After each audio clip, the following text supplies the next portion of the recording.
Right now at noon, MoDOT crews have been hard at work since the storm. We have an update on road conditions and what you need to look out for.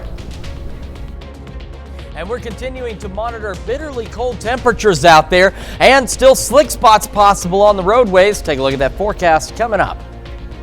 Plus, a new Miss America has been crowned, and it turns out she's got ties right here in the 4 states. The 4 states' most watched news starts now.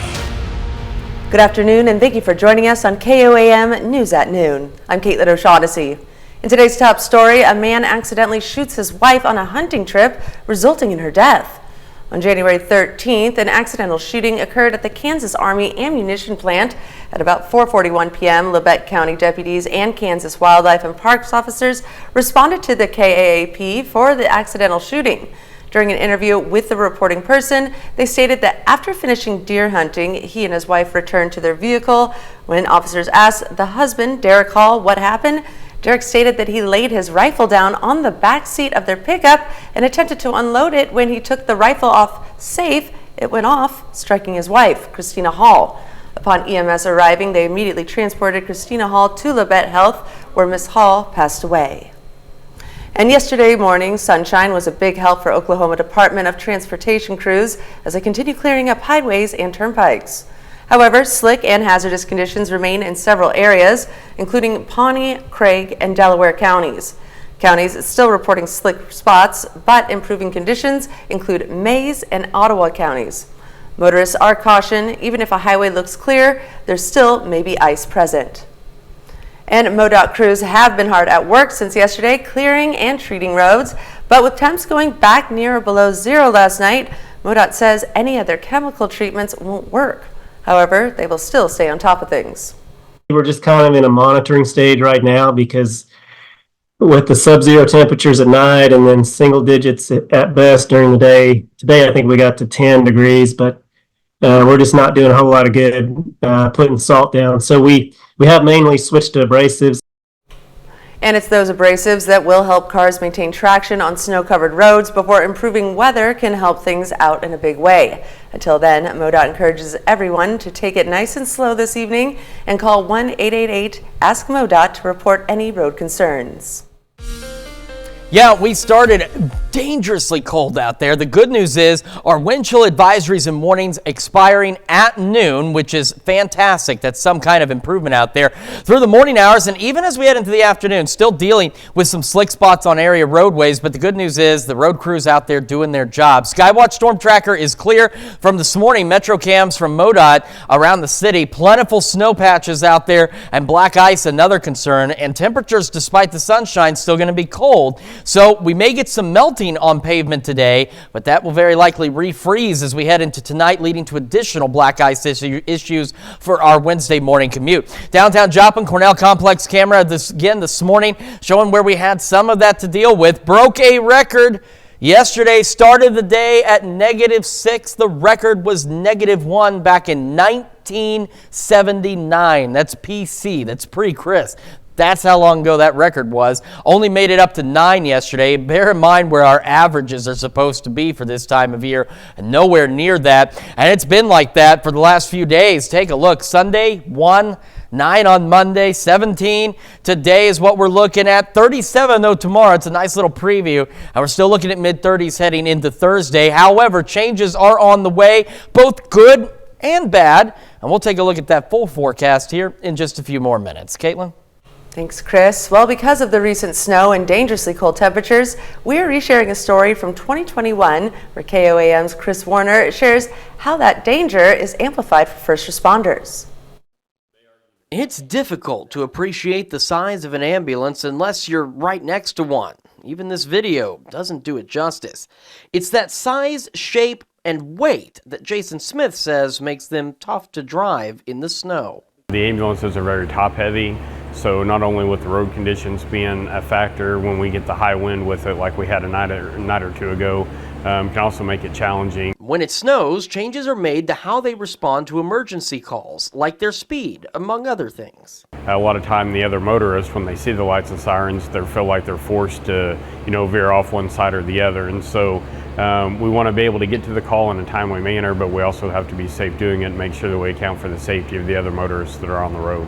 Smith says they also use four-wheel drive vehicles and have a great partnership with fire crews. All the local fire departments are extremely supportive and helpful as far as even when it comes to just maneuvering the cot through the snow, sometimes is a challenge. So all of these guys are great to get out and, help us do that. Now, to those fire crews. Fire trucks, like ambulances, are big, heavy, and tough to drive in the snow, even with four-wheel drive.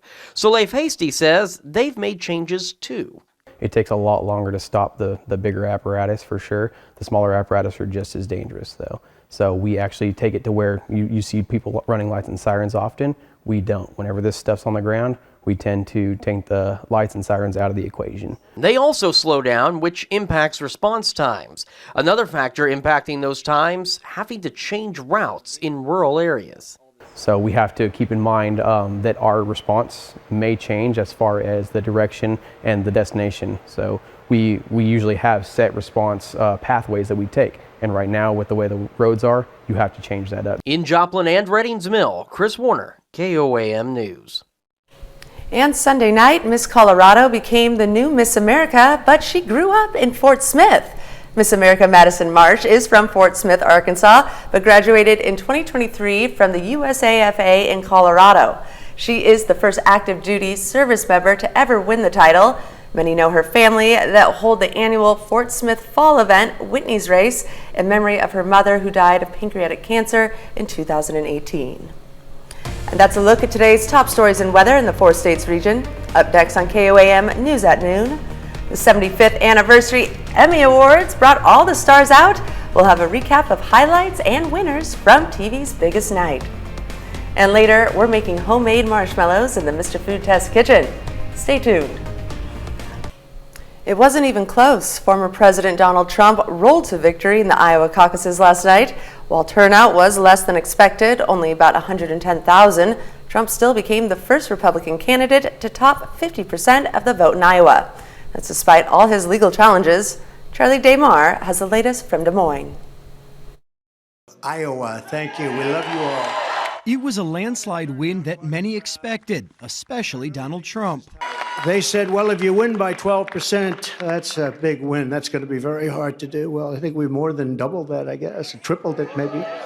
In the kickoff event of the 2024 presidential election, CBS News projects the former president captured 51% of the Republican vote. In the race for second place, Florida Governor Ron DeSantis beat former UN Ambassador Nikki Haley, but just barely. Because of your support, in spite of all of that they threw at us, everyone against us, we've got our ticket punched out of Iowa. Haley appeared on CBS Mornings from New Hampshire, where she hopes for a much different outcome in that state's primary next week. It's a marathon, it's not a sprint, and we're taking it one step at a time. Iowa was very good to us, but we are super excited to be here in New Hampshire. As for how Trump did so well here in Iowa, CBS News entrance polls show that he did it with broad support from older voters, younger voters, men and women, voter groups that he lost in 2016. Trump doubled his support from 8 years ago with key voting blocs, the very conservative voters without a college degree and white evangelical Christians. Thank you for being here tonight. And there's one fewer candidate in the race today. Entrepreneur Vivek Ramaswamy suspended his campaign after finishing fourth. He has already pledged his support to Donald Trump. Charlie DeMar, CBS News, Des Moines, Iowa. Trump and DeSantis will also be in New Hampshire later today for campaign events. Trump will stop first in New York for an appearance at his civil defamation trial. And the 75th anniversary Emmy Awards brought stars of the small screen together for a big celebration. Ashley Dvorkin gives us the recap. It's a special celebration of television here at the 75th Emmy Awards, honoring the past year in TV and the past 75 years. Here are some highlights from the milestone show. Host Anthony Anderson opened with a medley of theme songs, Travis Barker on drums, and noted his mom, Mama Doris, would be cutting long acceptance speeches. 2024 marks the 25th anniversary of this series. Cast members from classics reunited in recreations of iconic sets, including The Sopranos, Martin, Cheers, Grey's Anatomy, Ally McBeal, and I Love Lucy. All in the Family's Rob Reiner and Sally Struthers remembered the legendary Norman Lear, which began the In Memoriam tribute. As for this year's Emmy winners, the final season of the hit drama Succession took Outstanding Drama Series and individual honors for Kieran Culkin, Matthew Macfadyen, and Sarah Snook. The Emmys dished out trophies to The Bear, including for Outstanding Comedy Series and for stars Jeremy Allen White, Io Debris, and Eben Moss Backrack. Beef earned Best Limited Series or Anthology Series, as well as wins for Stephen Yun and Ali Wong, who became the first woman of Asian descent to win for a lead role. Quinta Brunson? Lead actress in a comedy went to Abbott Elementary's Quinta Brunson. Lead actress in a drama brought the White Lotus star Jennifer Coolidge up to the stage with another shout out to her character Tanya. I am not Elton John. Among others celebrating, Elton John is now an EGOT winner, thanks to his Outstanding Variety Special. New winners taking home that Emmys Gold and many exciting moments from TV's biggest night here on Fox. In Hollywood, Ashley Dvorkin, Fox News. Still to come on KOAM News at Noon, we see what's cooking with Mr. Food. Over the years, we've made all sorts of recipes together, but I think you'll be surprised by the unique one that we're making today. But first, we're continuing to track cold temperatures, but changes on the way. We'll take a look at that forecast when the KOAM News at Noon returns. Welcome back to the KOAM News at Noon. So, we had bitterly cold temperatures, dangerously cold temperatures and wind chills as we went through the first half of our day. The good news is our wind chill advisories and warnings allowed to expire at noon, and that is a sign of some improvement, although it probably doesn't feel like it out there just yet. We're going to take a quick look at Skywatch Storm Tracker. So again, it is clear for the time being, and it'll actually remain that way even as we head into our Wednesday across the area. Save a few clouds here and there. We're looking pretty good for our Tuesday and Wednesday. Cold still today, but a little better on our Wednesday. We kind of gave you a little teaser of that just a few minutes ago. Cameras around the Joplin metro area from MoDOT this morning. As you can see, there were still plenty of areas of patchy snow built up from the plows. Black ice, a definite possibility. Now today, we're going to have plentiful sunshine out there. And with the blacktop, that's going to help to melt some of what's out there. And of course, the road crews, traffic, all doing their job. That's going to be great. The problem is it's still going to be very cold today. It's going to be very cold tonight. And therefore, we're looking at that potential for another round of black ice as we head into our Wednesday morning. Our camera on the Cornell Complex this morning, downtown Joplin, again showing where we still had some issues. And 7th Street through here looking relatively good, but it's these areas here and along the striped lines that we're going to be concerned about for the best opportunity for black ice development. KDOT camera south of Pittsburgh at Kansas Crossing. Again, you can see where things are looking clearer, but again, slick spots will still be possible even through this evening and into tonight again, because it's not going to be very warm today. Therefore, it's not going to be enough to clear everything, but it will allow road crews to do a little catching up out there. So today, again, cold temperatures, mid-upper teens out there, but plentiful sunshine. West breeze 5 to 10, and those wind chills down to 20 below this morning. They're going to ease up a bit. Still going to be bitterly cold, but they're going to be a little better. And this is something key. Our overnight lows tonight don't fall back much from the high. Now, I know it's 12. I know the low teens. It's still cold, but the good news is it's not a significant drop, which will allow us to do a little warming tomorrow. And the other thing that's going to help is that southwest breeze 5 to 15. That's going to be gusting to 25. So we're still looking at wind chills upwards of 5 to 10 below zero tonight, and they could be as low as 5 below zero tomorrow. But we're going to have sunshine, a few passing clouds, mid-30s out there, and a southerly breeze helping with the slightly warmer air, gusting up to 30. Now, unfortunately, though, it's also going to make it still feel cold to us, but that's going to be warm enough to start doing some good work around the area in terms of getting this snow cleared out just in time for Thursday, where we're going to have another possibility of some light snow around the area. Now, at this point, it's a slim chance. We're not looking at a lot. And what we do get, we're looking at no more than maybe a dusting out there. But It's going to be cold enough that some of the snow again could stick to some roadways, especially untreated surfaces and bridges and overpasses. So another round of slick spots will be possible by Thursday evening into Friday morning, because the other problem is we only get 2 days in the mid-30s before temperatures get kicked down. Now as I move out of the way, you're going, hold on, only 2 days. Yeah, well, it's going to get cold again as we go into Friday, Saturday, and into the first part of our Sunday. But take a look at what happens as we head into next week. We have rain chances, but that's all right because rain's not frozen, and that's because our temperatures, look at that, going into the 40s, pushing near 50 by next Wednesday. So some relief on the way, just a few more days until we get there. Caitlin? Well, stick around. We're making homemade marshmallows in the Mr. Food Test Kitchen. We'll be right back. It's time to check in with Howard in the Mr. Food Test Kitchen. This homemade marshmallow recipe is going to change how you serve up sweets. Take a look. Did you know that marshmallows date back thousands of years and were considered delicacies fit only for royalty?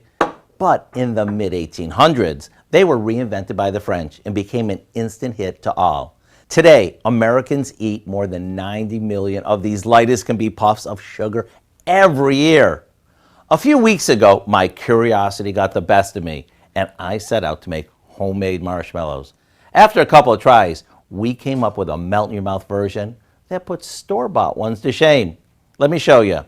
After dissolving water and sugar in a saucepan, we add some unflavored gelatin that we mixed with a bit of water. After simmering this for a bit, we let it cool. Then we add some vanilla, beat it until it's thick and fluffy, and spoon it into a baking dish. After this sets up, we cut it into squares and toss them with some powdered sugar combined with a bit of cornstarch. Whether you eat these as is, toast them for s'mores, or float them on a mug of hot chocolate, boy, are you in for a treat. If you want the recipe for our homemade marshmallows, along with the recipe for the best hot chocolate ever, all you need to do is visit our website. I'm Howard with Kelly in the Mr. Food Test Kitchen, where today we found a sweet, fun to eat way for you to say, ooh, it's so good. To find this recipe along with many others, just head over to our website at KOAMnewsnow.com and click on Mr. Food. Now here's a look at the 4 state market prices.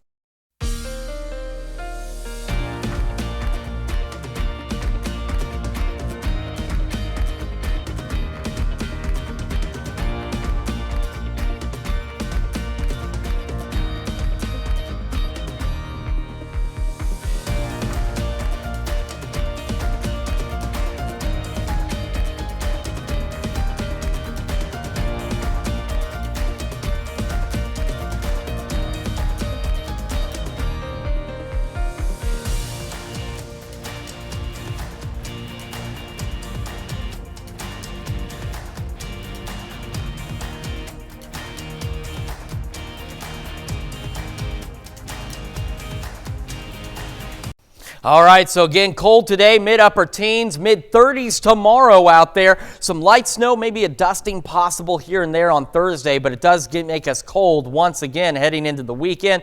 But as we head into Sunday and Monday, temperatures warming back up, low 40s on Monday, and instead of snow chances, we're looking at some rain chances to kick off next week. All right, and Dow, what do you have for us this evening? Well, a lot coming up at 5. For starters, a new kind of reconstructive surgery at Children's Hospital of Philadelphia. It's turned a little girl's life around. Plus, area bars explain how they're managing NFL games on multiple streaming platforms. And a Joplin church opens its doors to help people stay warm, but now it needs help from the community to keep everyone fed.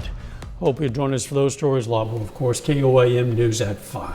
And that's the news for now. Thank you for joining us on KOAM News at Noon. Have a great rest of your day.